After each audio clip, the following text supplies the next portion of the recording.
Senhor presidente, colegas senadoras, senadores que estão aqui na casa, hoje tivemos já uma manhã intensa de trabalho na Comissão de Relações Exteriores, onde, preocupado com a situação da Venezuela, fui autor de um requerimento que teve o apoio do senador Cristóvão, que está aqui, do presidente Fernando Collor, presidente da comissão, e por unanimidade, na Comissão de Relações Exteriores, foi aprovado.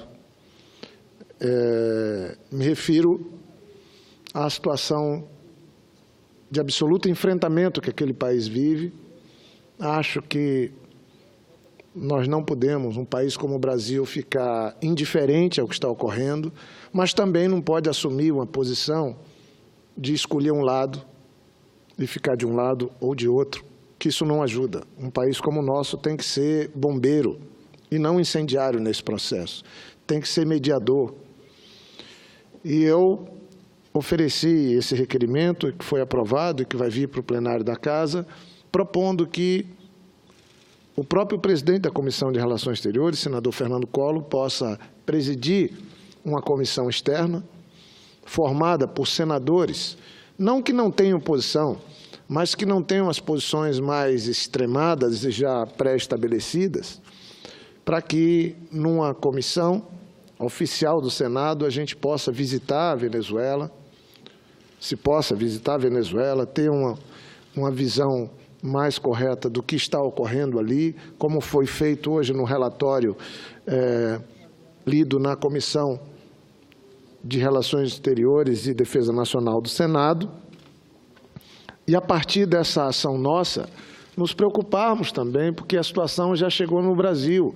Roraima já vive lá uma situação de receber venezuelanos que, buscando um ambiente de menos conflito, já estão vindo para o Brasil. Eu, particularmente, acho que a Venezuela vive um ambiente que perigosamente se aproxima do que eu diria, e espero que eu esteja errado, de uma guerra civil. Tomara que eu esteja errado, tomara que isso não aconteça, porque um país irmão, uma nação vizinha nossa, tão importante, não pode ainda ter agravado uma situação que já é gravíssima. E eu não estou aqui para fazer juízo do que está ocorrendo lá e nem podemos interferir nas questões internas. Mas ficar indiferente um país como o nosso é ceder espaço para outras nações, inclusive de outros continentes, como já estão vindo. Já está lá a Rússia de um lado, os Estados Unidos do outro. Mas o Brasil tem um papel, sim, a ajudar pela importância que tem no continente e pela história que o Brasil tem na sua diplomacia. E a ideia é uma só, é uma espécie, como foi dito hoje pelo presidente da Comissão de Relações Exteriores, senador Fernando Collor, uma diplomacia parlamentar, que vai não para ficar de um lado ou de outro, não para ser manipulada por um lado ou por outro, mas iria declarando a sua completa isenção e sua intenção de ouvir os dois lados, obviamente combinando com o Itamaraty, com o chanceler brasileiro, porque é assim que eu estou propondo. Tomara que o plenário possa votar, o presidente da Comissão de Relações Exteriores, senador Fernando Collor, possa constituir essa comissão externa, porque o pior dos mundos é ficarmos indiferentes nessa hora. Mas, senhor presidente, eu estou vindo aqui, queria relatar, pelo menos nessa quinta-feira, mais um aspecto. Ontem, o presidente do CNPq tem ouvido reitores das universidades, dos institutos. O presidente do CNPq declarou, senador Cristóvão, Vossa Excelência, que tem na educação sua causa de vida, que o dinheiro acabou em julho. Nós fizemos uma audiência na Comissão de Ciência e Tecnologia de altíssimo nível e a comunidade científica, presidente da Academia Brasileira de Ciência estava aqui, da Sociedade Brasileira para o Progresso da Ciência também estava. E nós estamos vivendo, de fato, uma situação de quase calamidade na ciência, tecnologia e inovação do Brasil. Eu sei que o Brasil vive um desajuste fiscal. O governo mesmo, a equipe econômica, acho que errou a mão. Ou nos enganaram, quando falaram de um déficit de 129 bilhões, que agora vai passar para 159. Será que é esse o custo das votações de ontem? Certamente a gastança está seguindo, deve estar conectado uma coisa com a outra. Mas como ficam as universidades? Como fica a ciência e a tecnologia? O número de pesquisadores saindo do Brasil é assustador, de laboratório parando pesquisa. Qual é o retardo que você vai ter na vida nacional quando você para um conjunto de pesquisas, um Brasil que tem uma comunidade científica tão importante?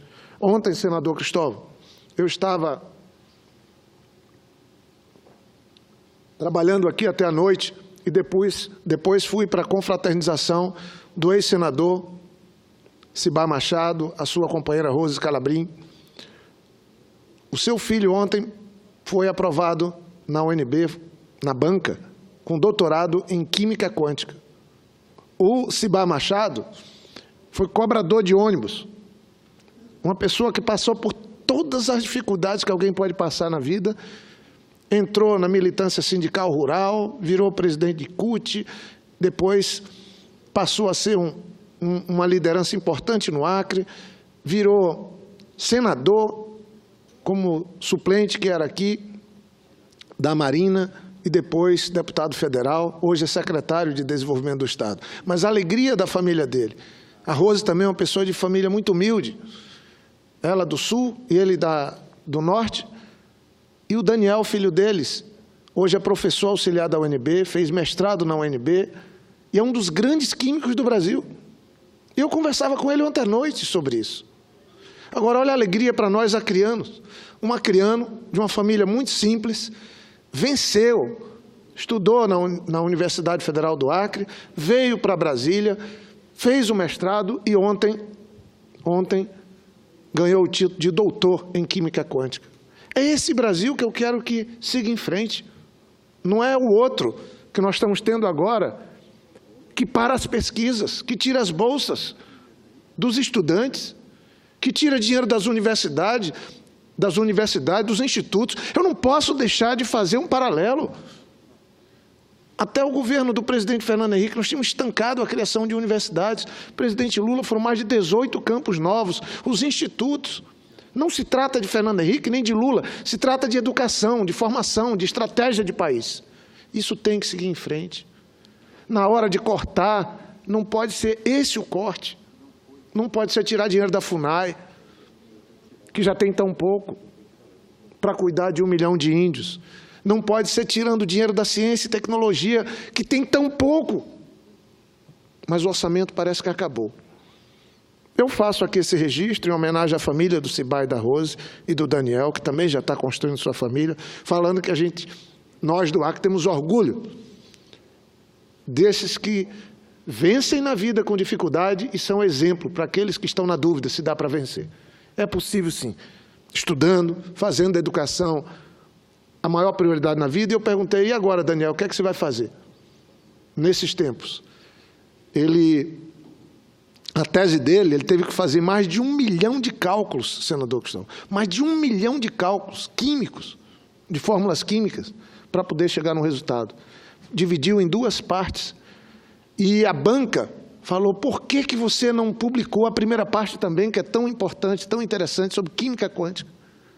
Nesse mundo hoje, novo que está surgindo, tudo se soma, e a química quântica ela é fundamental para que a gente possa ter produtos que sejam sustentáveis, que não danifiquem a natureza, como ontem também se celebrava que a partir de ontem, segundo a comunidade científica, nós começamos a entrar no cheque especial, senador Cristóvão.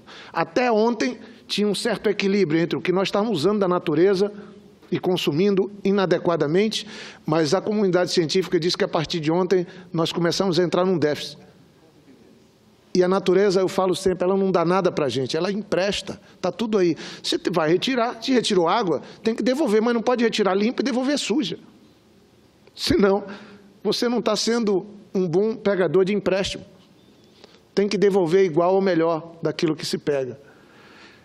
Por isso que eu faço essa ressalva. Agora, eu queria, aqui por penúltimo, senhor presidente, já que hoje tem um tempo um pouco maior, porque é uma sessão não deliberativa, me referir ao que ocorreu ontem na Câmara dos Deputados.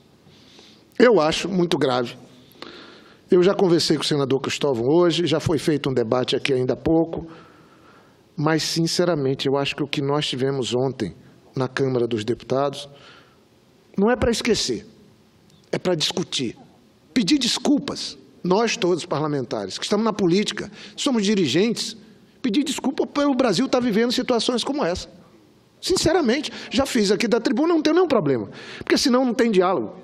Porque o que é que está ocorrendo hoje? A população não se manifesta. Brasília viveu ontem um silêncio ensurdecedor. Não tinha nenhuma viva alma aqui fora, questionando os parlamentares sobre uma votação daquela. E o que é que a Câmara Federal estava apreciando ontem? Um pedido do Procurador-Geral da República, baseado numa ação da Polícia Federal, do Ministério Público Federal, e um pedido do Supremo Tribunal Federal para investigar o presidente da República, para abrir um processo por corrupção. E a Câmara Federal negou. Alguns podem achar que foi uma vitória do governo Temer. Eu acho que foi uma derrota, inclusive, dele. Mas foi essencialmente uma derrota da Lava Jato, dos que querem combater a corrupção. Foi uma derrota da imprensa, que há tempos está trabalhando contra a corrupção. Foi uma derrota da honestidade, foi uma derrota da ética, foi uma derrota ainda maior, que se soma às outras, da política. E qual é o caminho que nós vamos ter numa democracia se não for a política? Mas essa ação política de ontem, que alguns podem dizer, o governo foi profissional, conseguiu, eles são bons.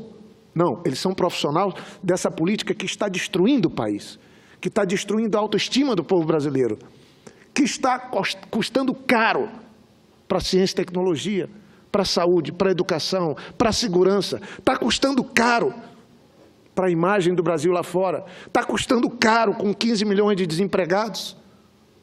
Ontem foi mais uma derrota do governo, que levou o Brasil junto. Eu vi a entrevista do presidente da Câmara, um dos artífices dessa vitória, que não é de pirro. O senador Cristóvão falou para mim e disse que vai até usar. Foi uma espécie de um gol de duas mãos pelo um atacante. Pegar assim na cara do juiz, da torcida, e fazer com as duas mãos, na frente de todo mundo, e dar um jeito de validar o gol. Assumidamente. Isso não é jogo. Isso não tem aí vitorioso e perdedor. Nós perdemos todos ontem. Eu associo essa votação de ontem na Câmara com aquelas declarações de votos estapafúrdias, com aquela sessão de abril, onde se aprovou o afastamento da presidente Dilma. Alguns ontem diziam que era pela economia, pela estabilidade. Não, era pelo fisiologismo, pela política que envergonha todos nós, que deixa a sociedade indignada, que eles votavam. E que eles diziam sim. Quero fazer um registro. A bancada do Acre, na região norte, independente das opções partidárias, foram 6 votos para que a investigação seguisse. Não era condenar o presidente Temer, era investigar, o Supremo poder investigar. Era tão somente isso que estava sendo decidido ontem, atendendo o Procurador-Geral da República, o Ministério Público Federal. Usaram argumentos do Ministério Público e da Justiça para destituir a presidente Dilma. Usam para destruir o presidente Lula e sua família. E quando você tem um pedido formal do Supremo Tribunal Federal, assinado pelo ministro Fachin, para que a Câmara autorize, pela primeira vez na história, que um presidente da República possa ser investigado por corrupção, a Câmara Federal nega. Não era um partido político que estava pedindo, não era a oposição que estava denunciando. Era a mais alta Corte de Justiça do país. Como é que se justifica isso? E o presidente da Câmara, Rodrigo Maia, quando termina, ele faz uma leitura dizendo: foi uma grande derrota para o governo Temer. Ele diz, os votos alcançados para evitar o processo, esse primeiro, porque vai vir outro, ele citou, vai vir outro. Qual o custo para o Brasil? Quanto vai custar de mais mazelas, de mais desemprego, de mais corte de orçamento para áreas tão essenciais com a segunda denúncia contra o governo Temer? Não tem saída com esse governo. Não há uma revanche por conta do impeachment, do golpe que eu estou falando. Eu estou pensando no país. O país precisa se reencontrar, ter um mínimo de dignidade para voltar a ter o respeito da sociedade. Não tem saída com esse caos político, com esse sistema, com esse modelo que apodreceu. Nós temos que trabalhar agora para repor a boa política e construir um outro caminho. E ninguém é dono da verdade nessa reconstrução. Todos nós temos culpas a serem assumidas.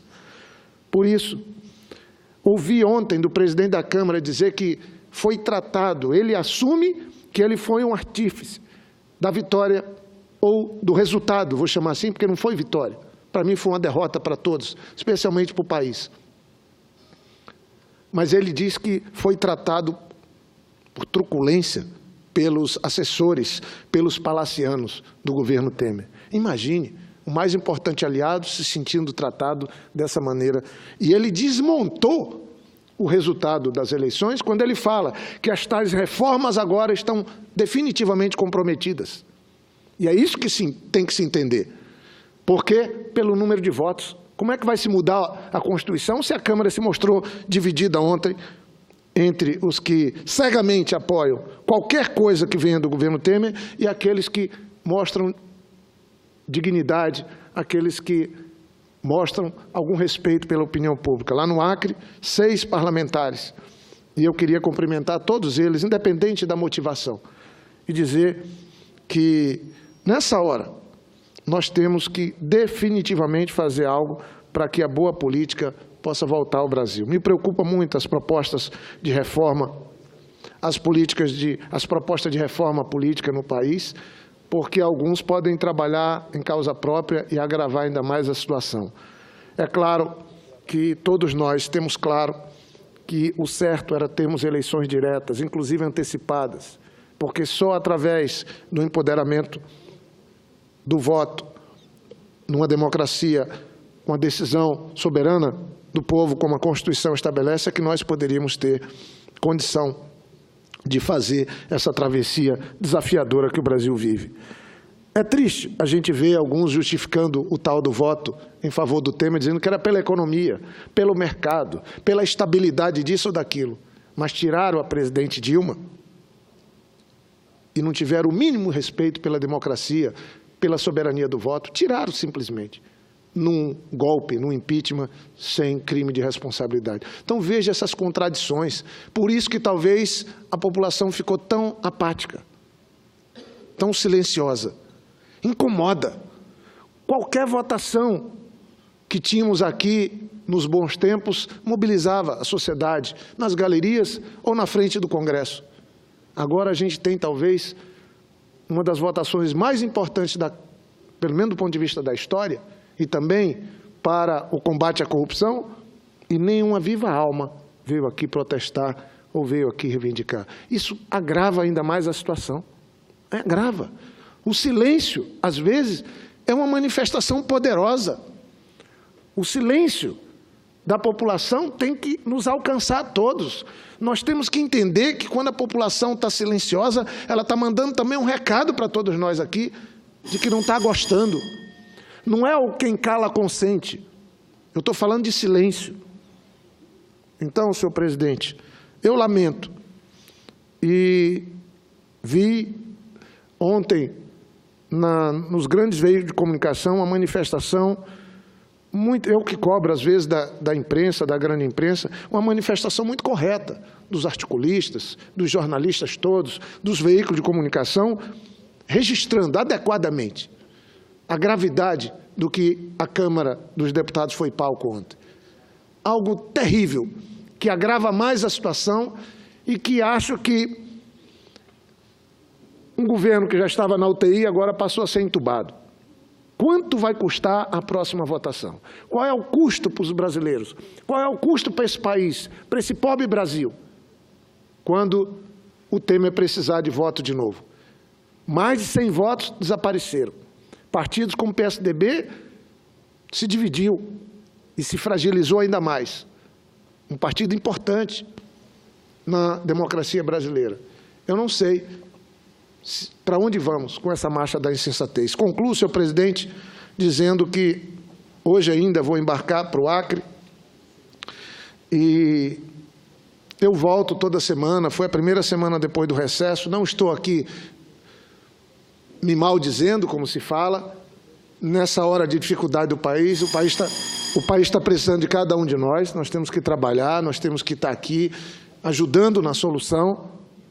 Mas eu estou voltando para o Acre e vou fazer algo que me alegra o coração. Vou ficar esse final de semana em 2 aldeias indígenas, visitando amigos, conversando com o Brasil verdadeiro, o Brasil que tem alma, que tem sentimento, na cabeceira dos rios, como vou fazer no Rio Gregório, lá na aldeia do Mutum, no Joaquim Yawanawá, lá onde mora próximo também Umbira. Já visitei várias vezes essa aldeia, senador Cristóvão.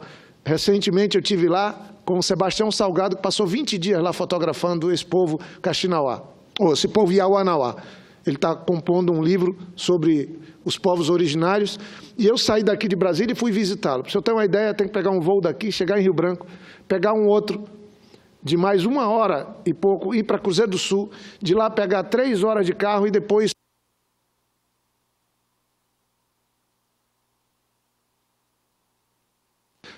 pegar mais 7 horas de uma canoa, que mal cabe um passageiro, porque o rio é muito estreito, no motor de rabeta, e aí depois de 7 horas de canoa você chega na aldeia. Eu saí daqui numa noite, quando foi de tardezinha eu cheguei e terminei minha viagem, quase 24 horas depois, para visitar o Sebastião Salgado, para me encontrar com os Tchai, com os amigos, como eles chamam, né? Tchai é amigo, e até me descontaminar um pouco desse ambiente terrível que a gente vive. Vou fazer esse fim de semana. Estou indo lá na aldeia do Caucho, com o Manuel Kaxinawá, perto de Tarauacá, vou pela estrada, seguir em Sena Madureira. Amanhã, 6 horas da manhã, já vou estar em Sena Madureira. Chego lá de madrugada, mas 6 horas vou estar. São 140 quilômetros depois de Rio Branco. Vou para Mané Urbano, depois vou pernoitar em Feijó. E no sábado vou dormir já na aldeia do Manuel Kaxinawá, lá na aldeia do Caucho, com o povo Runicuim. Eu vou participar da Assembleia do povo Runicuim. Uma Assembleia, estou aqui saindo da Assembleia, da Assembleia do Senado, para ir para uma Assembleia do povo indígena Runicuim, lá no Acre. E depois, no domingo, já vou estar indo participar do festival, junto com o povo Yawanawá, lá na aldeia Mutum.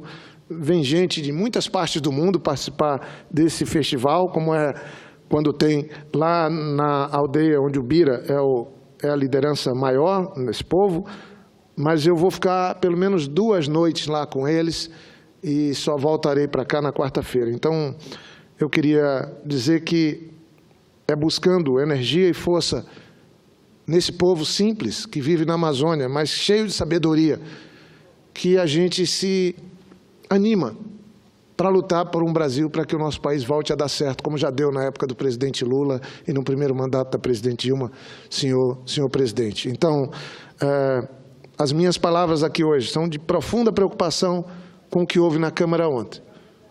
De muita preocupação. As eleições estão se aproximando. Nós precisamos definitivamente retomar um diálogo com a sociedade brasileira, encontrar uma maneira de voltar a ter algum respeito por ela.